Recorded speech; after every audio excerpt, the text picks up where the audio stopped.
ಈಗ ಹಾಕೋದು ನೋಡಿ, ಸುತ್ತ ಹಿಂಗೆ ಹಾಕೋದ್ವಾ, ಇದ್ರ ಮೇಲೆ ಗೊಬ್ಬರ ಇದೆ, ಇದನ್ನು ಈಗ ಹಾಕಿ ಸುತ್ತ ಗೊಬ್ಬರ ಹಾಕ್ಬಿಟ್ಟು ಮುಚ್ಚಿಬಿಡೋದದ ಹಿಂಡಿನ ಒಳಗಡೆ ಕೈ ಇರ್ತದಲ್ಲ, ಯಾವುದು ರೋಗ ರುಜಿನ ಬರಲ್ಲ ಅಂತ ಈ ರೀತಿ ಮಾಡಿ ಬಿಡ್ತೀವಿ. ಮೆಣಸು ಕಾಳು ಮೆಣಸು ಇವೆಲ್ಲ ಮಾರ್ಕೆಟ್ನಿದೆ. ಇದು ಸ್ನೇಹಿತರೆ ನಮಸ್ತೆ, ಎಲ್ಲರೂ ಹೇಗಿದ್ದೀರಿ? ಚೆನ್ನಾಗಿದ್ದೀರಾ?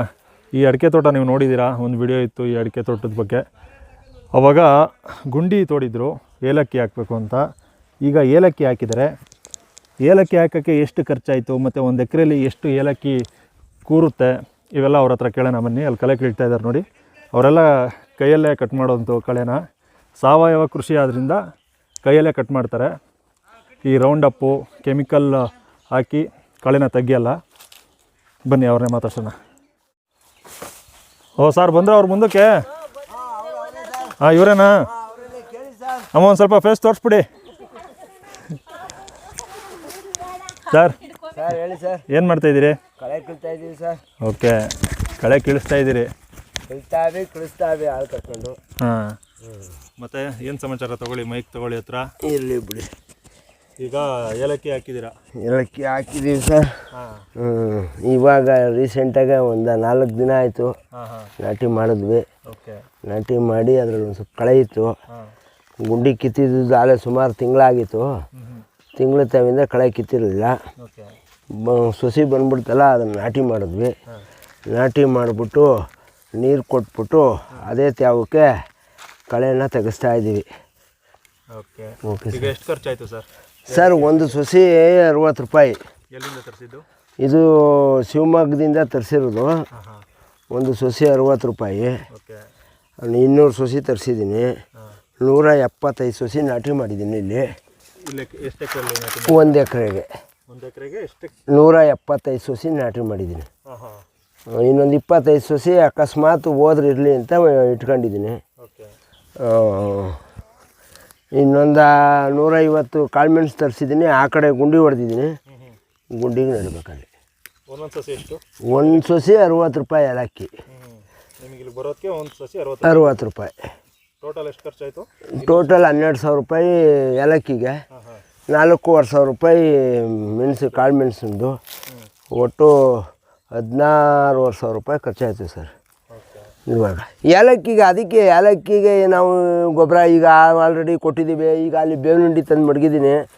ಈಗ ಬೇವಿನುಂಡಿ ತಾಳುಗೆ ಕೊಟ್ಟು ಮೇಲೆ ಇನ್ನೊಂದು ಸ್ವಲ್ಪ ಗೊಬ್ಬರ ಕೊಟ್ಟು ನೀರು ಕೊಡ್ತಾ ಇರ್ತೀವಿ. ಮಾಮೂಲಿ ಇದನ್ನು ಕೊಡ್ತೀವಿ, ಡಿಕಂಪೋಸರ್ನ. ಇನ್ನೇನು ಕೊಡಲ್ಲ. ತಿರ್ಗಾ ವರ್ಷಕ್ಕೆ 6 ತಿಂಗಳಿಗೆ ಗೊಬ್ಬರ ಕೊಟ್ಕೊಂಡು ಮಣ್ಣನ್ನು ತಳ್ಕೊಂಡು ಮುಂದಕ್ಕೆ ಹೋಯ್ತಾ ಇರೋದೆ.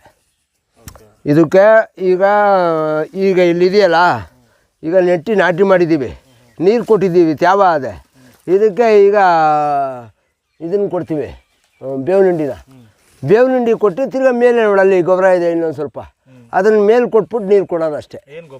ಅದು ಮಾಮೂಲಿ ಕೊಟ್ಟಿಗೆ ಗೊಬ್ಬರ, ಬೂದಿ, ಫ್ಯಾಕ್ಟ್ರಿ ಬೂದಿ ಒಡಿಸಿ ಅದನ್ನು ಮಿಕ್ಸ್ ಮಾಡಿದ್ದೀವಿ. ಗೆಜ್ಲು ಬರಬಾರ್ದು, ಹುಳ ಬರಬಾರ್ದು ಅಂತ.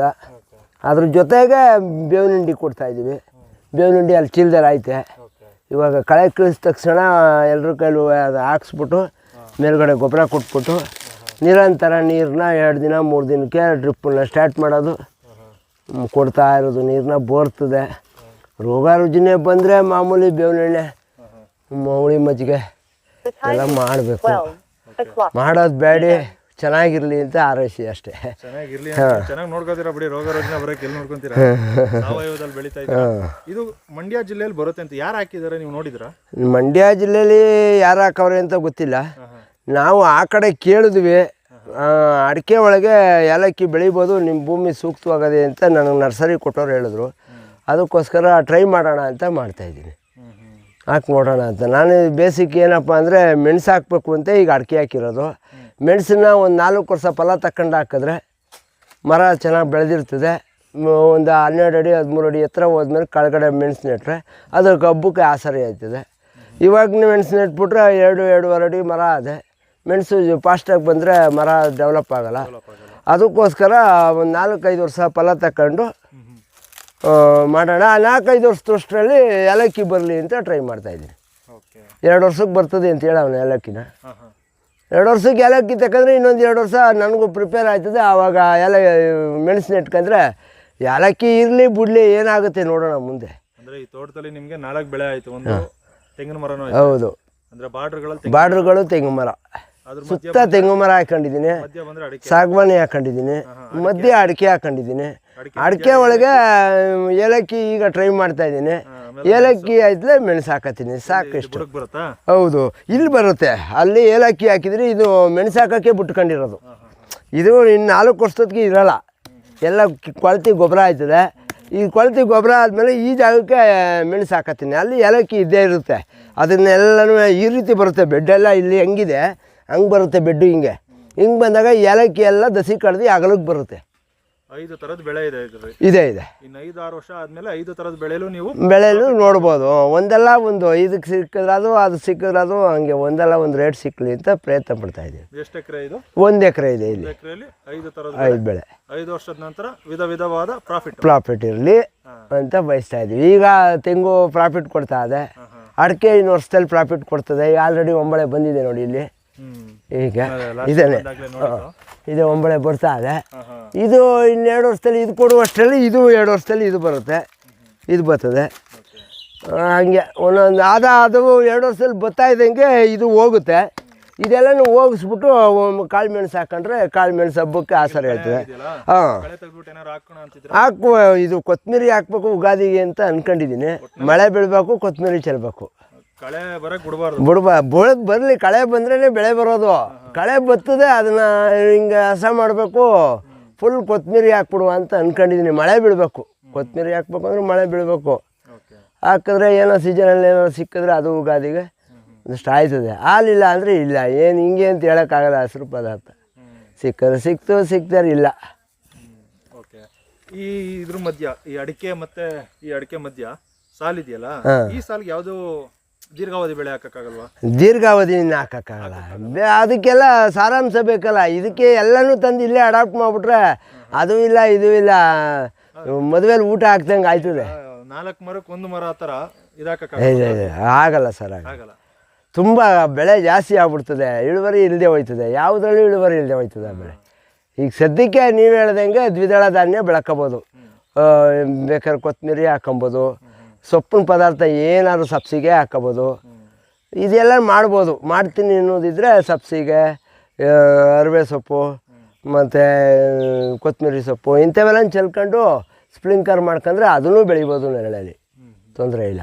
ಅದೆಲ್ಲ ಮಾಡುವಷ್ಟು ಟೈಮ್ ಇಲ್ಲ. ಇಷ್ಟು ಮಾಡಿದ್ದೀವಿ, 5 ಬೆಳೆನೇ ನೋಡ್ಕೊಳ್ವ ಅಷ್ಟೇ. ಮಾಡ್ತೀನಿ ಅಂದರೆ ಇಷ್ಟರಲ್ಲೇ ಇನ್ನೂ ಒಂದು 15 ಜನಕ್ಕೆ ಕೆಲಸ ಸಿಗೋಂಗೆ ಮಾಡ್ಬೋದು. ಈಗ ಕೊನೆಯದಾಗಿ ಏಲಕ್ಕಿ ಬರುತ್ತೋ ಇಲ್ವೋ ನಮ್ಮ ಭೂಮಿಲಿ ಅಂತ ಅನುಮಾನ ಪಡ್ತಿರ್ತಾರೆ, ಅವ್ರಿಗೆ ಏನಂತ ಹೇಳಕ್ಕೆ ಇಷ್ಟಪಡ್ತೀರಿ? ಯಾವ ಭೂಮಿಲಿ ಚೆನ್ನಾಗಿ ಬರುತ್ತೆ ಏಲಕ್ಕಿ? ಇದೀಗ ನರ್ಸರಿಯವರು ಬಂದು ನೋಡ್ಬಿಟ್ಟು ನೀನು ಮಾಡ್ತೀಯ ಬರ್ತದೆ ಅಂತ ಹೇಳಿದ್ರು. ಅದ್ರ ಆಕಾಂಕ್ಷೆ ಮೇಲೆ ಮಾಡ್ತಾಯಿದ್ದೀನಿ. ಬರ್ತದೆ ಅಂತ ನಾನು ಆಸೆ ಪಟ್ಟಿದ್ದೀನಿ. ಮುಂದೆ ಏನಾಗುತ್ತೋ ನೋಡೋಣ. ಓಕೆ, ಇನ್ನೊಂದು 2 ವರ್ಷದ ನಂತರ 2 ಬಂದರೆ ಅದ್ರ ಬೆಳೆನ ಕೈಗೆ ತಗೊಳ್ಳಿಲ್ಲ, ಪ್ರಯತ್ನ ಪಡಬೇಕು. ಬರ್ತದೆ ಅಂತ ಆಶ್ವಾಸನೆ ಕೊಟ್ಟವ್ರೆ, ಸುಮ್ಮನೆ 12,000 ಹಾಕೋಕ್ಕೆ ಮನಸ್ಸಿಲ್ಲ. ಅದು ಏನಾರ ಆಗಲಿ ಮಾಡ್ಬೋದು ಅನ್ನೋ ಒಂದು ಉದ್ದೇಶಕ್ಕೆ ಮಾಡ್ತಾಯಿದ್ದೀನಿ. ಮಾಡೋಣ, ಮಾಡಿ ಸರ್. Okay sir. ನಿಮ್ಮ ಈ ಏಲಕ್ಕಿ ಬೆಳೆ ಚೆನ್ನಾಗಿ ಬಂದು ಇನ್ನೊಂದು ವಿಡಿಯೋ ಇಲ್ಲಿಗೆ ಬಂದು ಏಲಕ್ಕಿನ ಕಿತ್ತು ಓಕೆ, ಇನ್ನು 2 ವರ್ಷಕ್ಕೆ ಪಕ್ಕಾ ಕೊಡೋಣ. Okay sir, thank you. Okay, thank you sir.